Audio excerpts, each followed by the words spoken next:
अगर आप जिम जाते हैं या फिर घर में वर्कआउट करते हैं या फिर वर्कआउट नहीं भी करते हैं तो आपको प्रोटीन पाउडर लेना चाहिए या नहीं, अगर लेते हैं तो फिर कौन सा लेना चाहिए, क्यों लेना चाहिए, इन सभी सवालों के जवाब जानेंगे इस वीडियो में और साथ ही रिव्यू करेंगे एज इट इज़ के वी प्रोटीन का। सबसे पहले जानते हैं कि आपको प्रोटीन की ज़रूरत क्यों होती है। जिम में बहुत सारे लोगों को लगता है कि जितना ज़्यादा मेहनत करेंगे उतना जल्दी बॉडी बनेगी या फिर मसल्स डेवलप होंगे, लेकिन जिम में जब हम मेहनत कर रहे हैं वो मसल बिल्डिंग का बस एक ज़रा सा हिस्सा है। आप घर जा कर के जो खाना खाते हैं उसमें से आपको जो प्रोटीन मिल रहा है उस प्रोटीन का मेन काम होता है आपके थके हुए मसल्स को रिकवर करना, और प्रोटीन आपके डाइट में से आपको पूरा नहीं मिल रहा है जितना आपका रिक्वायरमेंट है, तो उसको सप्लीमेंट करने के लिए आपको प्रोटीन पाउडर की ज़रूरत होती है।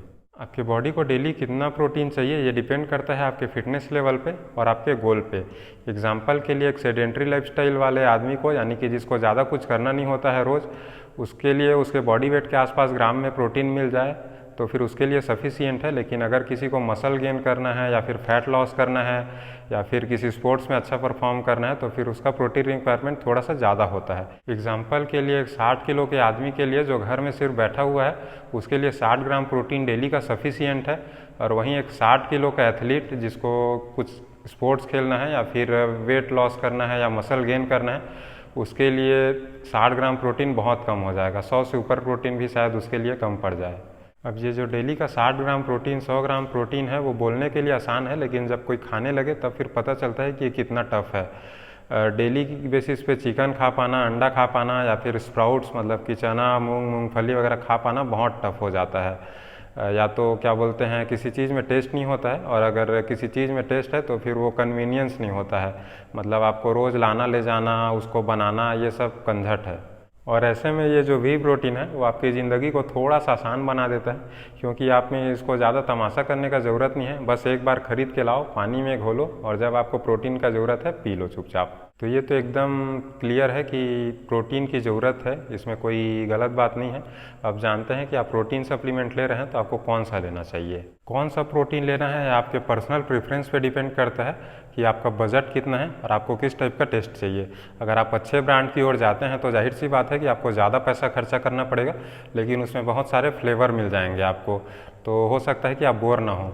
और जो छोटे छोटे ब्रांड्स हैं या फिर जो थोड़े से कम पैसे वाले जो सप्लीमेंट्स हैं उनमें आपको फ्लेवर ज़्यादा नहीं मिलेगा, लेकिन इसको आप सस्टेन करके चल सकते हैं, जो कि बहुत ज़रूरी हो जाता है, क्योंकि 1-2 महीना खा करके तो वैसे भी आपकी बॉडी बनने नहीं वाली है, इसको आपको थोड़ा सा ज़्यादा टाइम के लिए करना पड़ेगा। अगर आप मेरी बात माने तो फिर मैं एज इट इज़ का वी प्रोटीन रिकमेंड करूँगा, क्योंकि ये बजट वालों के लिए बहुत सही है।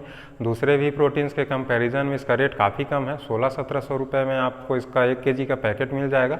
बस ये अनफ्लेवर्ड है तो इसका टेस्ट शायद हर किसी को पसंद ना आए, लेकिन कोई बहुत बड़ी बात नहीं है वो।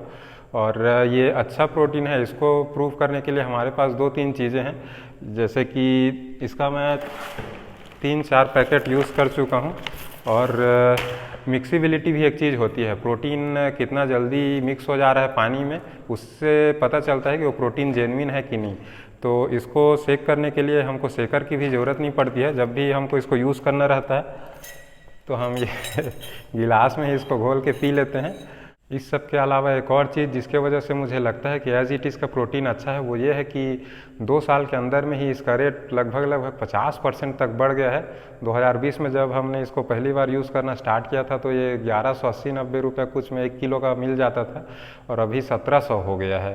तो शायद डिमांड बढ़ा है इसका, क्योंकि क्वालिटी में दम है शायद इसके। तो उम्मीद करता हूँ कि आपको समझ में आ गया होगा कि आपको वी प्रोटीन क्यों चाहिए, और चाहिए तो फिर कौन सा चाहिए। अगर आपके पास ज़्यादा पैसे हैं तो आप अच्छे ब्रांड पे जा सकते हैं, और नहीं तो फिर कम पैसे में आपको अनफ्लेवर्ड ब्रांड्स भी मिल जाएंगे। इस सब के अलावा आपको एक बेवकूफ़ी नहीं करनी है, वो ये है कि आपको मेडिकल शॉप से प्रोटीन नहीं खरीदना है। नहीं खरीदना है मतलब नहीं खरीदना है। तो आज के वीडियो में इतना ही। कमेंट करके बताएँ कि ये वीडियो आपको कैसा लगा।